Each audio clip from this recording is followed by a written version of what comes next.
Joining me right now to talk more about it is Wyoming Senator, member of the Senate Energy Foreign Relations Committees, John Barrasso. Senator, it's always wonderful to have you on the program.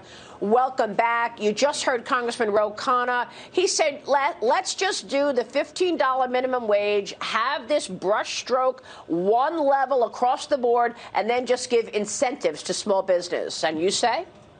Well, a couple of things. This whole coronavirus so-called relief bill, look, it is packed with pork, and there is bipartisan opposition to what you just talked about in terms of raising the minimum wage.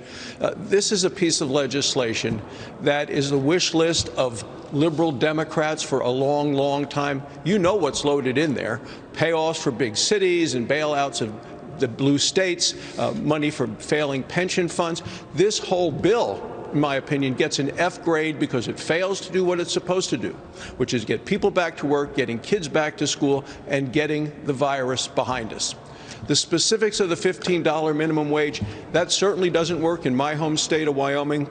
Small businesses that I talk to and the owners say, look, if they do that as a mandate out of Washington, we're going to have to just close down or lay off people. That's why the Congressional Budget Office says 1.4 million Americans, Maria, will lose their jobs if they do what these progressive Democrats, liberal Democrats, scary Democrats are trying to do. Yeah, I understand all of the points that you make, and I tried to make those same points yesterday when I had Congresswoman Debbie Dingell on. And she said, no. The arts and humanities have gotten hit hard during COVID. They should get $300 million. No. Museums got hit hard. They should get $200 million. So I said to her, look, how do you absolutely, support something that's only 9% related to COVID? She said it's all related to COVID. So what do you say to that? And also, I've got to ask you, I'm always looking at what's next, and I know that at some point you all are going to have to come up with a way to pay for this. And I know a big tax increase is coming. Already we're talking about taxing the wealthy when you look at Senators Elizabeth Warren and Bernie Sanders outlining a proposal for ultra-millionaires tax. That would be a 3% tax on wealth exceeding $1 billion and a 2% tax on households worth between $50 million and $1 billion. So, Senator, where are the plans for paying for all of this? Are you expecting that you are going to be debating a revenue raise plan, including higher taxes, within the next month? Well, there's a lot of questions there, Maria. First, you were terrific with Debbie Dingell yesterday. I saw you yesterday morning. I was in Wyoming, and when you were talking about the fact that we're spending all of this money, only $1 out of 11 goes actually for coronavirus, and you're still keeping the schools closed, she had no answer on that. That's where we are now. We need to get the schools open. You were terrific. And yes, the Democrats want to raise taxes. That is not a surprise, never has been. The chief of staff of the White House calls this coronavirus relief bill. He said it is the most progressive piece of domestic legislation, he said, in a generation. That's how you get the kind of money in there for Nancy Pelosi's, what I call the tunnel of love to Silicon Valley. There are terrible things in this piece of legislation. The more people find out about it, the worse it's going to be. You're also right about the Democrats wanting to raise taxes. Look, this is a continuation of Elizabeth Warren's presidential campaign.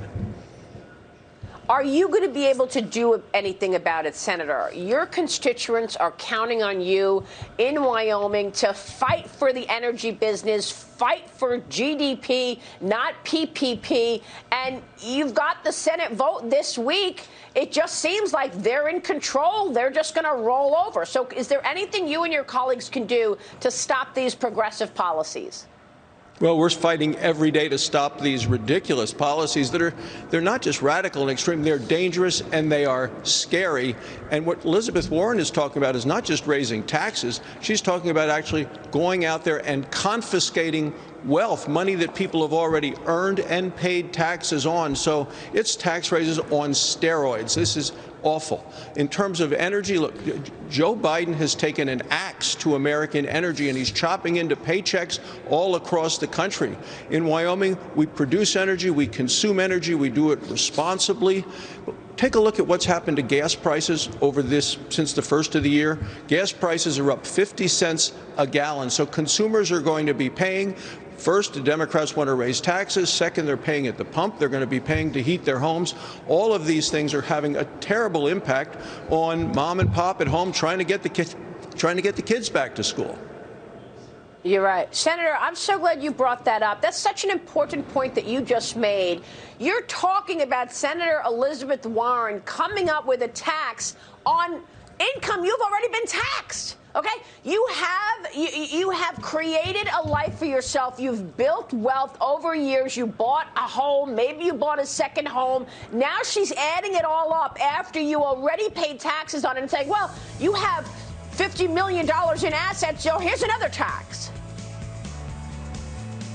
That's where you are. You're talking about the road to socialism, and she has her foot pressed on the pedal to the metal. That's where the Democrats want to take this country. Republicans are fighting them every day on this to let Americans keep more of their hard-earned money. That's what the fight's about in terms of the future for our country. Senator, it's good to see you this morning. Thanks for the fight. John Barrasso joining us. We'll be right back.